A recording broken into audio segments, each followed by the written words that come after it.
There are 7 college football head coaches who just wrapped up their 12th season and beyond at their current school, so let's hand out some grades based on their full tenure.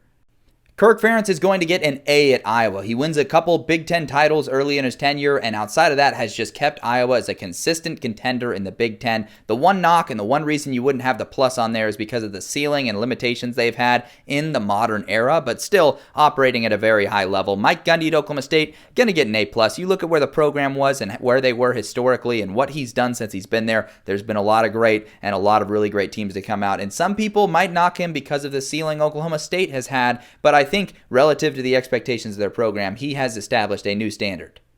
Kyle Whittingham at Utah gets an A+ across multiple eras and across multiple conferences. He has found success and he has had a formula that has worked and he has elevated this program with him. It's an A+.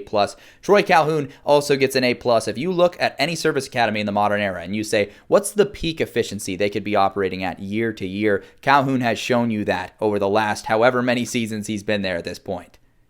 Dabo Swinney at Clemson is going to get an A+. He's the best coach in program history. He's won multiple national titles. He could go 0-12 for the next 10 seasons. His legacy is already cemented at Clemson as the best to ever do it there. Dave Doeren is going to get an A- at NC State. He really took their program and put them in a very steady, stable position. He's been fantastic. However, there has been a clear ceiling that they just have not been able to break through, that 9-win ceiling, and that I think has affected his legacy a little bit down the stretch here. And then finally, we have Mark Stoops at Kentucky. He takes over a program that was in an awful position, has elevated them, had them expecting bowl games, doing things that Kentucky fans could have never even dreamed of. However, there's been the flip side of that where, yeah, they've missed a bowl game maybe a few more seasons than they would have liked to. There's been a little bit of inconsistency, but I think it's large part him falling a victim to the new standard he has created with Kentucky football.